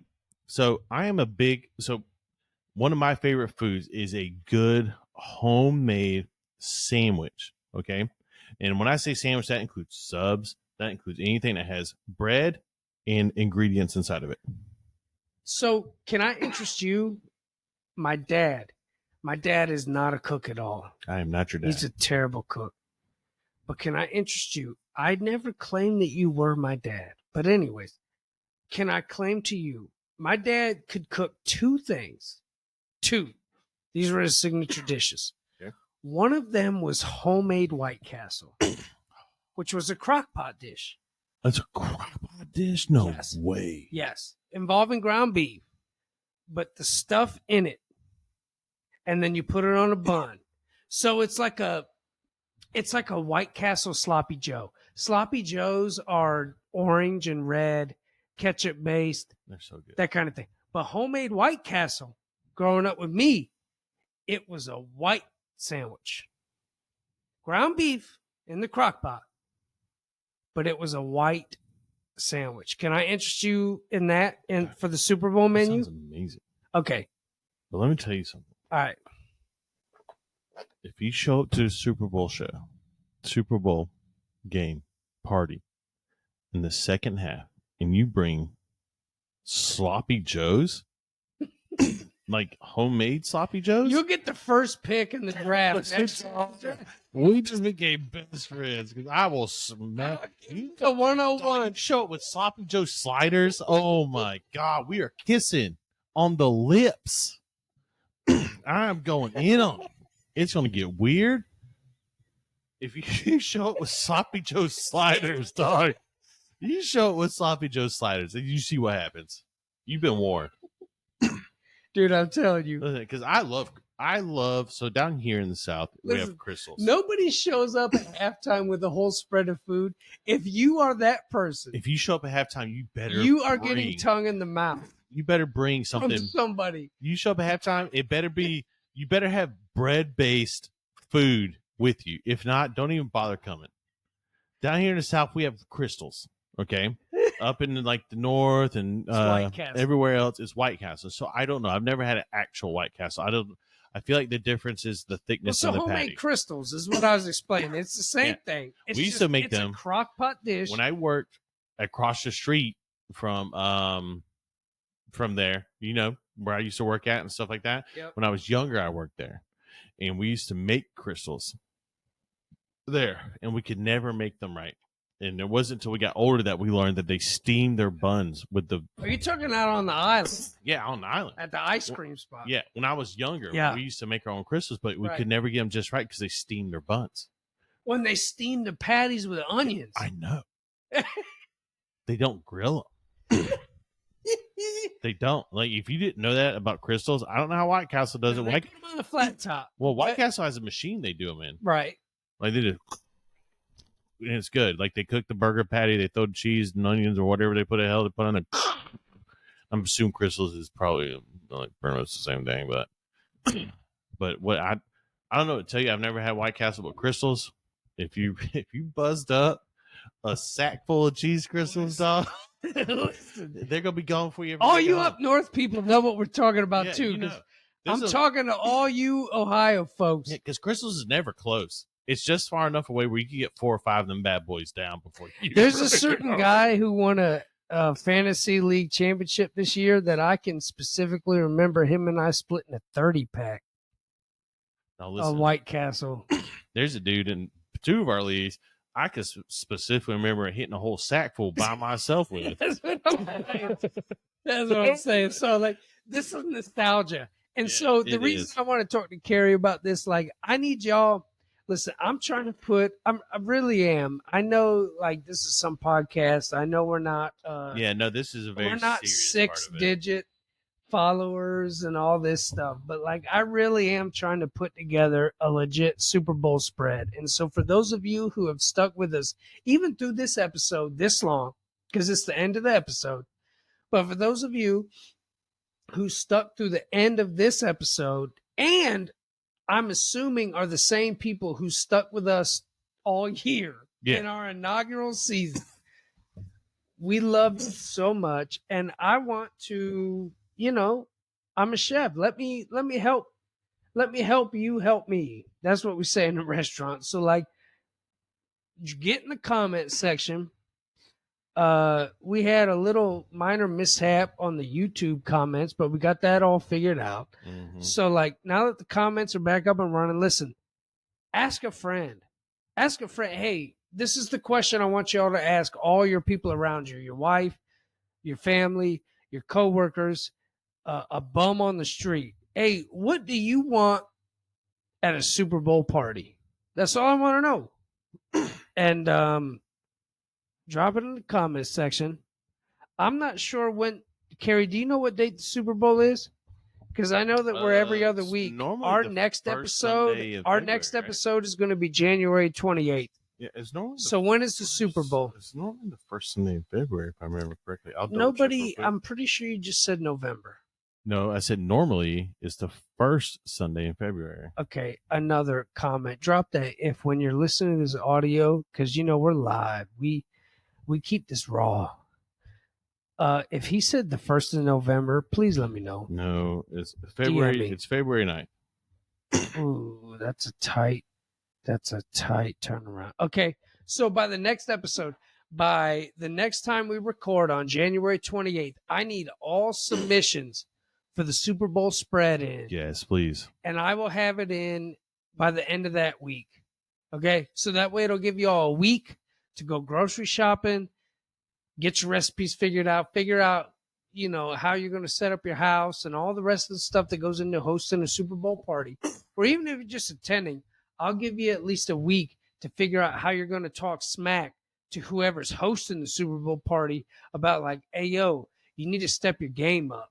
Where are the homemade White Castles? You know what I mean? Yeah, what we could do is we'll put a poll out of what we talked about on the show, and we'll have everybody vote on which ones you guys want to hear about most, and we'll focus mainly on those to get you set up for those. But just let us know what you want to, you know what I mean, like what you're looking to bring. If you want to bring the pizzazz to your show, let us know. Dan will hook you up. Yeah, for sure. Anybody that has a request, this is what I do. So, if you're trying to be an upscale Super Bowl party, let me know. I got something for you. But if you're trying to show up and show out, if you're trying to show up and show out with them showstoppers, if you're trying to show up with a plate of something and 3 Tupperwares to go with it, say something. You know what my showstopper is? It's a crock pot, right? There's no more gangster move than a crock I love pot. crock pot. You show up, you sit there, you have to ask them, where can I get electric? Hey, we need to plug in. We need to heat this up. When you plug in, you got to heat it up. It's already hot, so it's smelling. The lid's on. It's got the condensation on the lid. You're like, oh yeah, and you can smell it when you come in. It's smelling like freaking Texas Pete. Yeah, and you're just like, bro, plug that in and let me get some. Look, I'm gonna tell you right now, if you show up with a crock pot and you don't plug it in, unless you live next door, I'm not eating it. I'm not eating cold food out of a crock pot, dog. Yeah, that's weird. Yeah, that's what I'm saying. You show with a crock pot. You say, hey, we gotta heat. If you don't say, hey, we gotta heat this up or plug it in, I'm not eating what's in there, dude. I'm gonna tell you right now. You might find me in the corner during halftime with a saute pan. Yeah, just saute something. Whatever your dip is. I'll be out. I can pour it in my chips. But you got a grill outside or something I can borrow on a cast iron, so I ain't got to embarrass this dude in here. Hey, and also championship winner J-Dub. Listen, love you. I know you're out there. I know you got a food truck specializing on egg rolls. Listen, why don't you give me your Super Bowl egg roll? Shout out to J-Dub. I know he's going to listen to this. Let me get your egg roll Super Bowl choice out of all these goddamn egg rolls you're selling, because he does a good job. Yeah, when I say egg rolls, he's got 58 freaking choices of egg rolls. He does twists on everything. Ones or nothing like that, but give us one. Yeah, I want your Super Bowl, themed egg roll. That's what I want. Give us that one, and we'll give you a shout out on it. No, he already gets a shout out. The man wanted to ship. He's been a day one listener. I'm just saying. Well, I'm saying let's give him a shout out for the business. Well, I don't know if he wants us putting his info out there. That's why fair. I didn't do it. I understand. I would give the exact location and all this stuff. Hey, but for me, Mr. Egg Roll, Mr. Champion, Mr. Jaden Daniels of Saquon, aka all the same dude, give me your Super Bowl egg roll. All right, let's get it. And then, maybe we can have a little egg roll throwdown if the people want it. Maybe we need to take a boys trip up there.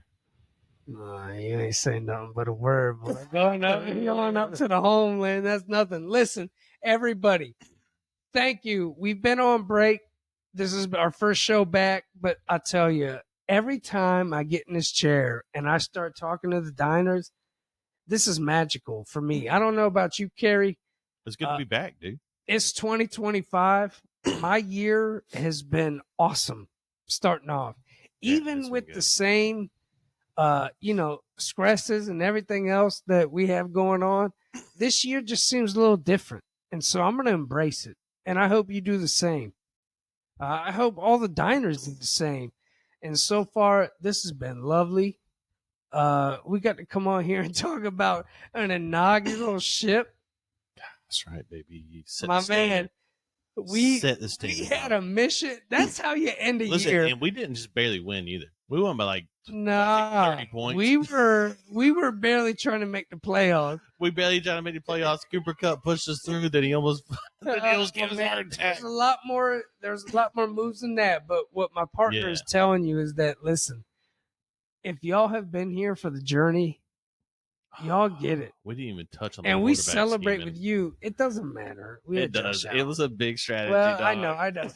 But we talked about it before we left next the episode. break. Yeah, that's right. We'll have plenty of time because we're gonna drop these bums. Oh yeah. But listen. Thank you so much. Listen, in 2025, we're trying to get this thing up off the ground. That is our New Year's resolution. So please help us. Special shout out to Andre. I know you've been dropping the podcast thing in your fantasy big supporter. league link. Congratulations on your championship win. Congratulations on your ship. I had to pay you quite a hefty sum of money. So congratulations. None of us enjoyed it. My man. And but for those of you out there, please get like our day one diner Andre, and you day one diners, please help us out, man. Send me some screenshots. Just let me know you're out here. Yeah. Get in the comments, get on the Instagram, any kind of screenshot. We got merch planned. We have special interviews planned. We got special off-roading trips planned. We have so many things planned for this year, and this off season is going to be a big part of it, which for most podcasts that talk about fantasy football, that's the hardest part. But this is Dynasty. It is. And we are year round, and we are in here. Okay. So please tell a friend, tell them to rate, review, drop a comment, but most importantly, follow and subscribe. We love you guys. Before we sign off, I just want to say real quick, okay? I just want to remind everybody we are doing it, the podcast now that we're in the off season for fantasy football, every other week. Okay, we're going to drop an episode every other week. If you guys want, hit us up. Like we do get questions and DMs and stuff like that in our sleeper league and personal people we know and stuff like that. But if you have questions on fantasy football, please direct them to our social media accounts, to our Instagram at Instagram at DFD _ podcast, at Facebook DFD pod, like, follow, subscribe, YouTube, Spotify at DFD podcast. Any one of those platforms, just hit us up with a question. Let's start a conversation and stuff like that, because interacting with comments and things like that helps us out in the algorithm. Even if you have friends or whatever, have them listen to the show 60 seconds and it counts towards a view for us. It builds relationships. And that's what we want. It really does. Diners. We don't want followers. We want diners. And we understand that we play against some of y'all in our leagues and stuff like that, but we're not going to be biased. We're going to give you the best information that we can for you to win your league, even if that's like 8 people. We're trying to reach out to 80,000. Tell your friends and stuff like that. Our league. Yeah, tell your friends and stuff like that, because we do want to do this, and we do want to do it on a bigger platform and things like that. And the more activity we get from our social media accounts, more likes, and the more subs we get and stuff like that, it's gonna motivate us to do better. We're gonna have video, stuff like that. Something we're working on in the off season. is to get a video for just not only just the podcast, but try to get video for cooking and making stuff like that and just having fun and stuff like that. We talked about doing a live draft. We So, champions. but we just friend. the more y'all would interact with us on the social media accounts, the better off we'll be. So if you could just do that, that'd be great. We did place number one. What are we like? Number one, top 10, top 5 with viewers and stuff like that. So we appreciate and we love you guys, but we are the champions. So you should probably listen to us and our strategies. Dan? Listen, diners, I love y'all. Listen, the reason we do this, part of it is because we love each other, and we're going to do this because we just love doing this. These conversations are going to happen on or off the air. That's right. And so, you know what? The more people we can get in just having fun and having a good smile, we just love y'all for that. This is 2025, and make it your year. It like, is. Subscribe. Listen, ask the questions. I'm having a fantastic start of the year, and all I'm praying Absolutely is that the rest of this year just goes the same. And so, with the podcast included, Carrie, do you have anything else you want to say to the diners? No, just I love you guys. Thank y'all for sticking with us. It's a new year, new you, new us. Let's get this championship together, boys. That's right, ladies. So, on behalf of me and Carrie, starting off 2025, we love y'all. Diner out.